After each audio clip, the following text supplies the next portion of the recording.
Good evening, Broncos country, or good afternoon, Broncos country, or good morning. Whenever you're watching this show, it's good. Welcome to Orange First, everybody. Your first look ahead to the Broncos' next opponent and your first look back at the game they just played. With me, as always, on Broncos First, Denver 7, Broncos insider Troy Rank is here. This guy gets exclusive interviews with Von Miller in the Broncos locker room. And, of course, the famous and infamous, both at the same time. Not many people can claim that. Woody Page is here with us again. Guys, let's get right to it here on Orange First. Troy, your biggest takeaway from the Colts victory? That their defense could actually be better than last year when they went down as one of the all-time greats. They were compared to the 85 Bears, the Ravens of 2000. And I didn't think they could be better. That there'd and be the Saints of 2015. Not the Saints. Well, maybe not. Not yet. But I thought there'd be regression to the mean, Lionel. And instead, 8 sacks. Yeah. And it's like the end of both this game against Carolina and Indianapolis. It was watching a replay of Super Bowl 50, Woody. Von Miller has 4 sacks, by the way, in case you're not watching. I'm paying attention to the Houdini Act of the Broncos. It's carrying over from last year. You want to know what I took away? It doesn't matter whether they're in Kansas City or Denver or Cleveland, that strange things happen in the fourth quarter. We saw it last year. That you're talking about the defense. Well, we're seeing it, not only the defense, but we saw in Carolina game where people miss field goals, where people are sacked. I mean, there's a magical kind of feeling, and they're escape artists. The magic of Mile High. They scored 2 defensive touchdowns in the fourth quarter. And Von Miller, you talked about it, leading the NFL with 4 sacks. Broncos tied for second as a team with 8 sacks. Can they keep this up? Well, losing DeMarcus Ware is going to hurt. I mean, Ware is a situational player at this point. He's only playing 30, 35 plays, only played 13 against the Colts, but he's playing those at 100 miles per hour. He makes teams make tough decisions in terms of how they're going to block he and Miller. So in this case, Ray's going to have to step up and Shaq Barrett. Can they keep it up? Well, they're on pace for basically the same number of sacks they had last year. Yeah. So I would say, yeah, they can. What I don't know if they can keep up is scoring touchdowns defensively. 2 touchdowns in the same game. That's the first time that happened since 2012. It felt like it happened last year. But they had 6 touchdowns last year. They already have 2. So fun with numbers, Woody. They're on pace for 32 touchdowns. Over the years since '74, it's when they have injury problems that they start to go aground. Even though they got the Super Bowl, we saw what happened against Seattle when they had so many injury problems. Right. Last year, they were basically injury-free for most of the year of the major moving parts of that team. So you can't have Donald Stevenson. You can't have your right tackle go out. You can't have one of your best pass rushing ends. You can't lose people in the defensive backfield. I think that's going to be, can they keep it up? If they can keep their people healthy. And I know that's trite and it's said all the time, but even though they're deep, you don't go next man up every week. We're going to see that with the New England Patriots. How deep can they go at quarterback? They're going to have to find a street free agent. Yep. Just grab somebody off the street. Well, let's do a quick injury update here. We know that DeMarcus Ware is out 4 to 5 weeks with surgery on his broken forearm. Stevenson, Virgil Green, Benny Fowler, Jeff Hireman.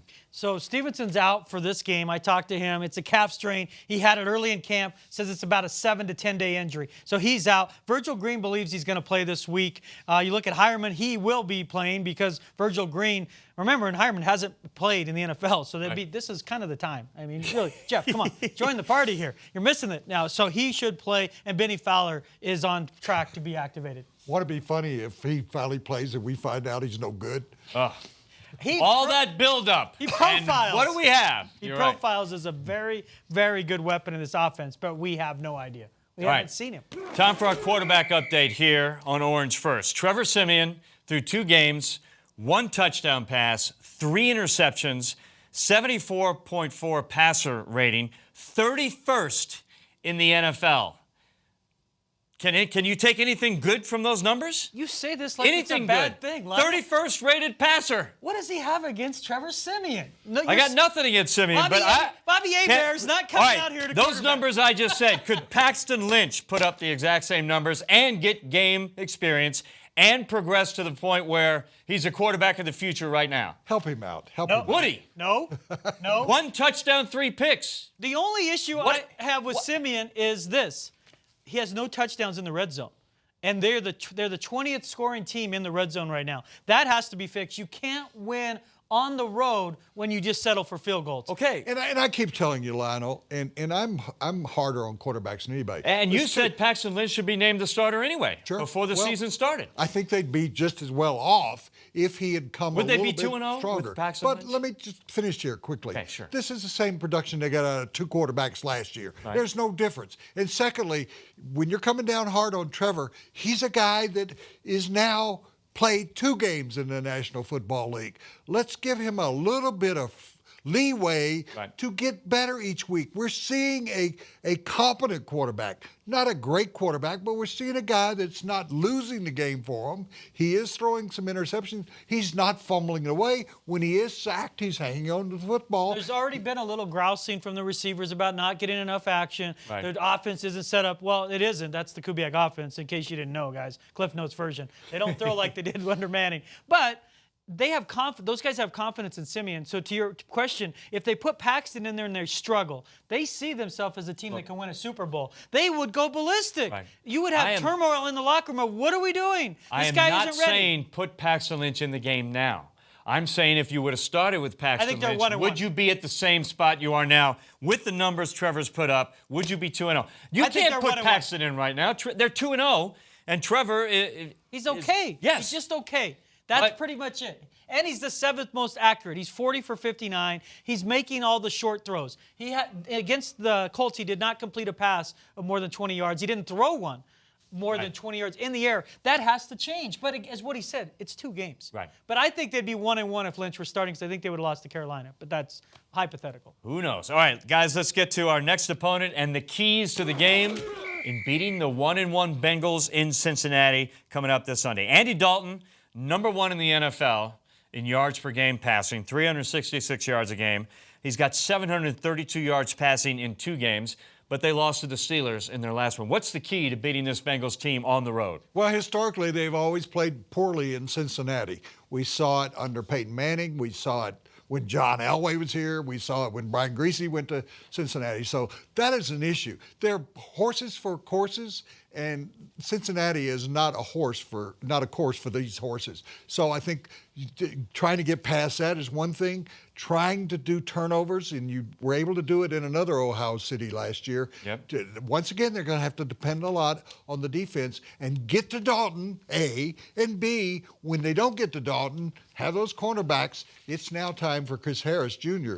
to come up with a game play to win. Here's the Carolina, issue. yeah. Here's the issue. Cincinnati can't run. The first 2 games, they've had fewer than 57 yards in back-to-back games for the first time since 1993. They have no running attack right now. Dalton leads the NFL in passing, Lionel, because they can't run. He's got to throw. You're If they're a one-dimensional team, Denver has a great chance, because they know they're going to attack the passer and they're going to hit him in the secondary. Right. And remember, he doesn't have Jones. He lost Sanu. Their receiving core isn't as good. But the other side is Cincinnati's defense is really nasty.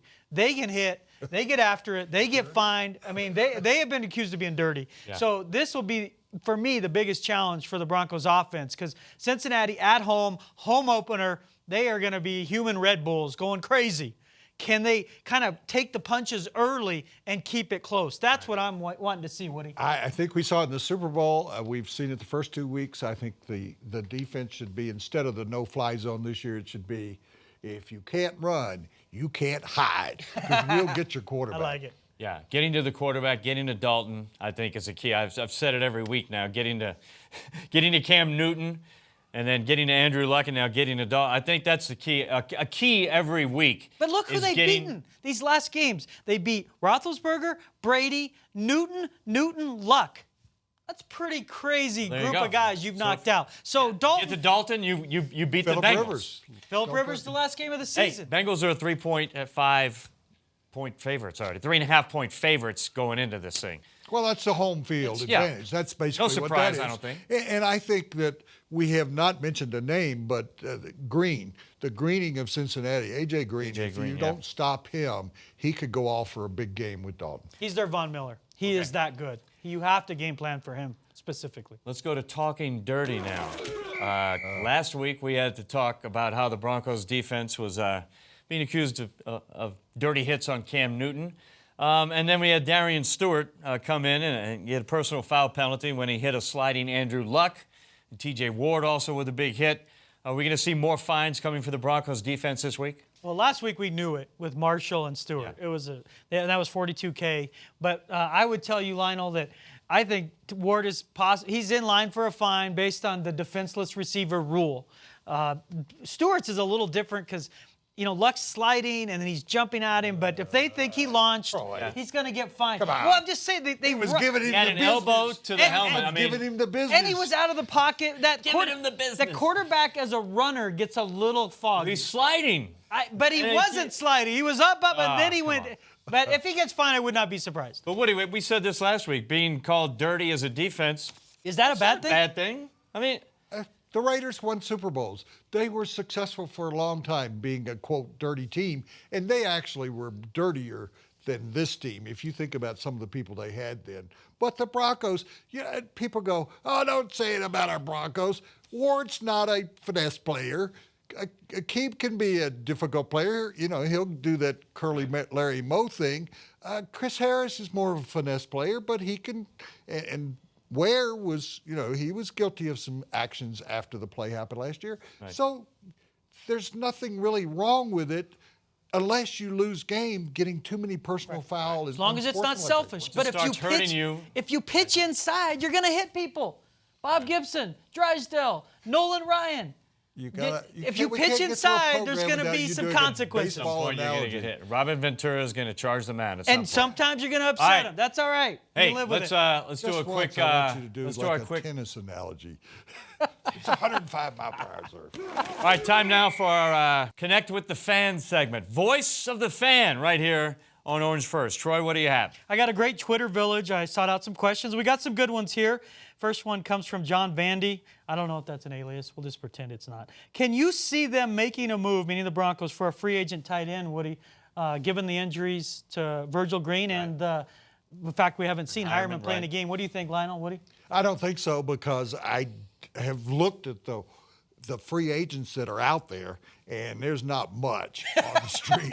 I mean, we're not talking about food trucks here. Yeah. We're talking about garbage, and truthfully. And so I don't see them doing that. They do have a kid on the practice squad. Krieger Coble. That I think showed us a little bit in training camp. If I were going to do something, I'd bring him up. Yeah, I just think Virgil's expected to play. Hireman could have played last week if needed. Those two guys are going to go, and if Hireman's a complete flop or Virgil is injured, I think they might make a move, but not right now. From a broad question to a narrow question to more of a broad question from Mary. She tweets at us saying, what surprises you most about these first two wins? Start with you, Lionel.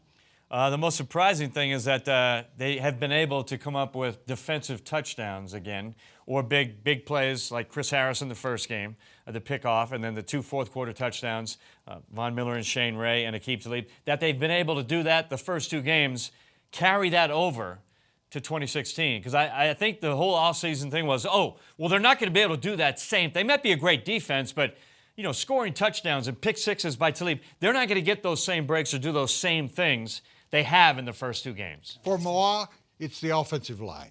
I didn't think it was going to be better than last year's, but they protected Trevor extremely well. Kubiak's pointed out that a couple of times he's been sacked. It was his fault. Right. He hung on to the ball too long. They've opened some holes for C.J. Anderson that we didn't really see last year. I think this offensive line is better suited for the Gary Kubiak offense than what we've seen in the past, and they've been better than I have. That surprised me more than anything. Final question from Trey. This leads into the red zone issues they've had. 3rd and 1, a couple times failed in the red zone, which Coach Kubiak brought up on Monday as part of the reason they failed. What is that 3rd and 1 failure? Is that O-line injury at that case because Stevenson's out?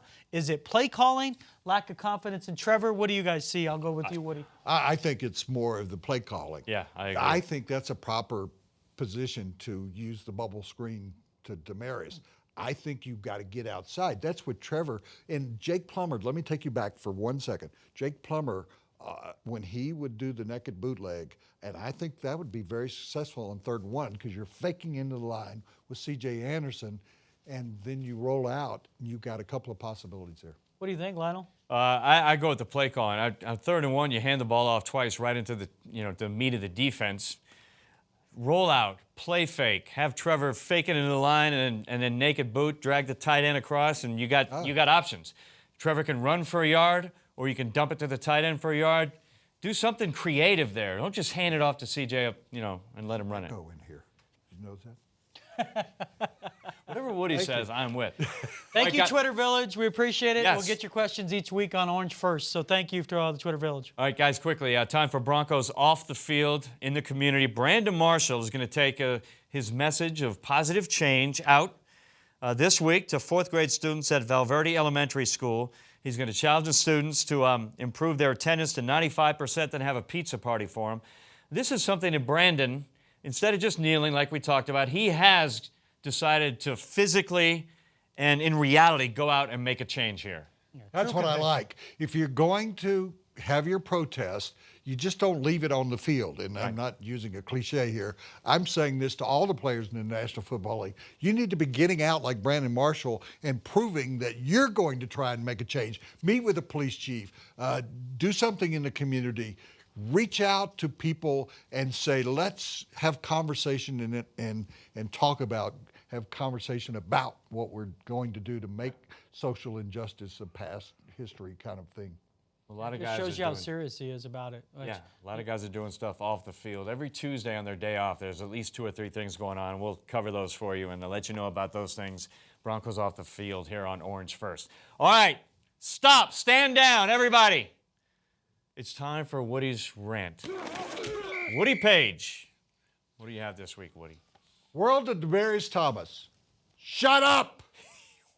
DT, shut up! Last year, Demaryius Thomas dropped more balls than anybody in the National Football League. After he'd signed the big contract and he didn't really work out as much as he should have in the regular season, and I know that in the offseason and training camp, he was spending a little too much time in the community doing things he shouldn't have been doing. And now, this year, he doesn't like what the quarterback's doing. Well, nobody was picking on Demaryius last year on the team, but he's come out saying, oh, you got 2 guys that are 100-catch receivers, and he's picking on Trevor Siemian. He should be building up this rookie quarterback. That's basically what he is, rather than picking. This sounds like Demaryius that we saw when Tim Tebow was here. Come on, Demaryius. Nobody on that team was talking behind your back in the locker room last year. However, you are coming out making snide remarks about the offense. Didn't you know what Gary Kubiak's offense is all about? We're not in a situation in Denver anymore where Peyton Manning is going to throw for 5,000 yards. This is a controlled offense. Demaryius, get with the program. And by the way, when you're picking on the rookie quarterback, and that's what I would call Trevor, you dropped another pass on Sunday that could have been in a position for a touchdown. Yes, you had a nice bubble screen, but you've got to do your job too before you start picking on anybody else. So Demaryius, just be quiet. World to DT. Hold it down. All right. There you go. Love it. Thanks, Woody. All right, guys. Quickie prediction. I'll start first. 24-17 Broncos. Another defensive touchdown. You said it. Bengals can't run. Broncos will get to Dalton. They won't be able to have the same kind of passing game they've had in the first 2 games. 24-17 Broncos.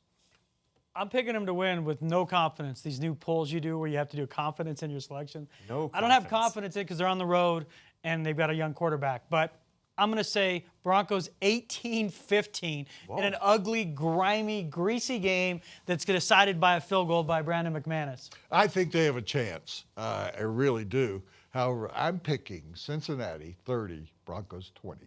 30 points on that defense. That's the same score. 30-20 was what you picked last week for the Colts game. But He you were picks close. them to win every week. I'm going to pick the same score. We'll see who's right during the course of I the had season. 30-20. It was 34-21, but he still had 30-20. Yeah. At some point, it's going All to be 30-20. He's going to be that guy who said, see, I told you. We'll see what Week happens 15. next week, guys. All right. Woody Page, Troy Rank, thanks for being here on Orange First. We'll see you again next week after the Bengals game. Until then, have a great week, Broncos country. We'll see you later.